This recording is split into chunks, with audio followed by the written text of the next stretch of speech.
Shalom family.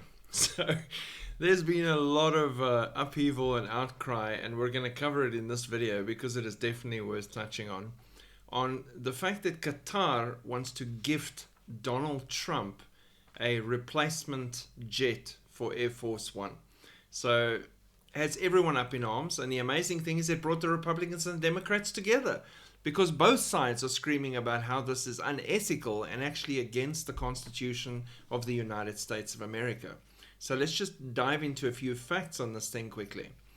The president, easily seemingly swayed by gifts and statues and Trump towers built in other countries, likely just saved this foreign government thousands, if not millions of dollars in storage fees and maintenance by accepting the palace in the sky.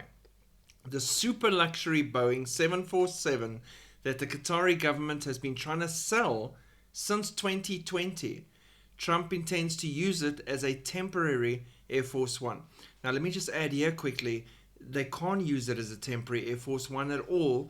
It would take years to check it for bugs, strip it, put everything else that needs to go into it, countermeasures and everything else, and surveillance, the whole lot that goes into making that jet Air Force One. So it probably wouldn't even happen in this term if they accepted this and started work on it immediately.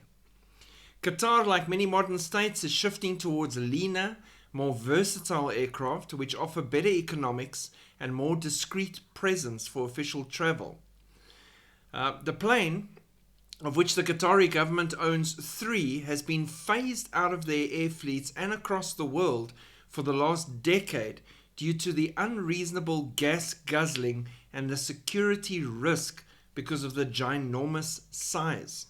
These things are big targets, said aerospace consultant Richard Abulafia.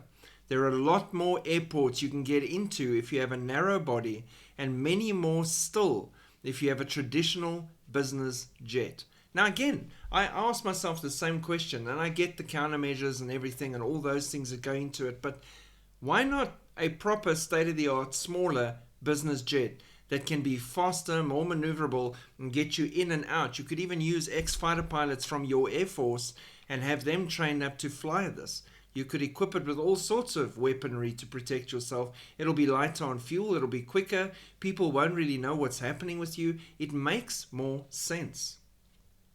Unless you want to make a statement and be the big cheese. The temporary jet will need to be disassembled, searched for bugs, before it is then reinforced to the level Air Force One is required to be. Former Air Force Acquisitions Chief Andrew Hunter estimated it would cost tens of millions of dollars just to do the full security sweep of the plane. That's not even the retrofitting or the weaponry or countermeasures or any of that. So Donald Trump saying it's free and saving everyone money is not actually on point there. Trump angrily defended the arrangement with Qatar, saying it would be stupid not to accept such a gift.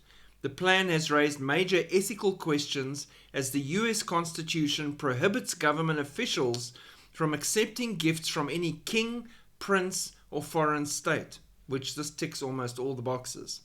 It also raised deep security concerns about using a plane donated by a foreign power for use as the ultra-sensitive Air Force One.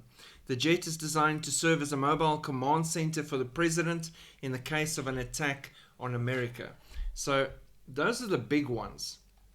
And like I say, this has actually brought the right and the left together in this whole argument. Critics baffled by Donald Trump's need for a Qatari gift jet. American foreign policy should never be for sale. With news that Qatar is gifting a $400 million plane to Trump, the White House's corruption is becoming a bigger and bigger threat to national security. And then they carry on about that. It would take a great deal of time to make sure it meets security standards for the president's needs. Ultimately, I don't understand why we would pursue this for the new aircraft that the president needs. And on and on. It carries on. There's a huge blowout on this, right? So that's the facts of the matter and where it's at right now. Here's my concern.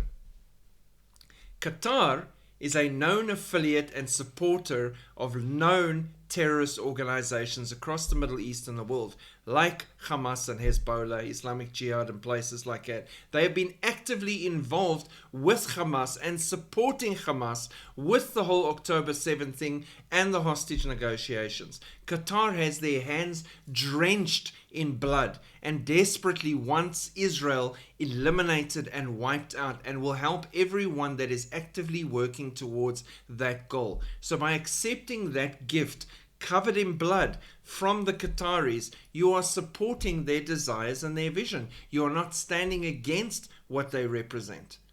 So then, what's going to happen next?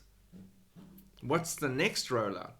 We know how blessings and curses work. Now you're getting into bed, as it were, with this organization, this country that supports terror against Israel and the Jews. Not very bright. And that's just my opinion.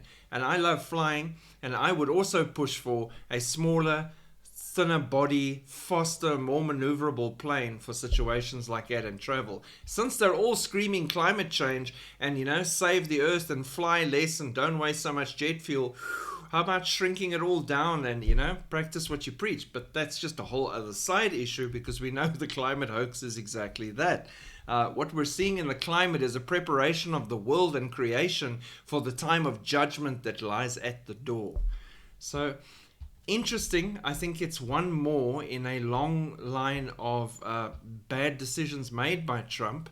While he makes impressive other decisions, he makes a lot of bad ones because of gifts or ego or how it would look for him. And that's a bad thing. So in this case, I think this is a really bad move. We'll see what happens, because it will be an ongoing saga for the next month or two. Will it eventually be accepted, not accepted?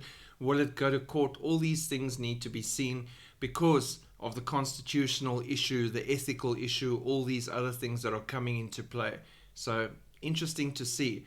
But again, it shows you no matter who it is, they can make really epic bad decisions and not look at who the gifter is. If the devil comes to you and offers you an amazing gift, do you accept it? Think about where the gift comes from, and the hands, how full of blood are they while they're handing you that gift? That, for me, is the biggest problem with this Qatari jet situation. Interesting, though. God bless. Keep looking up. Shalom.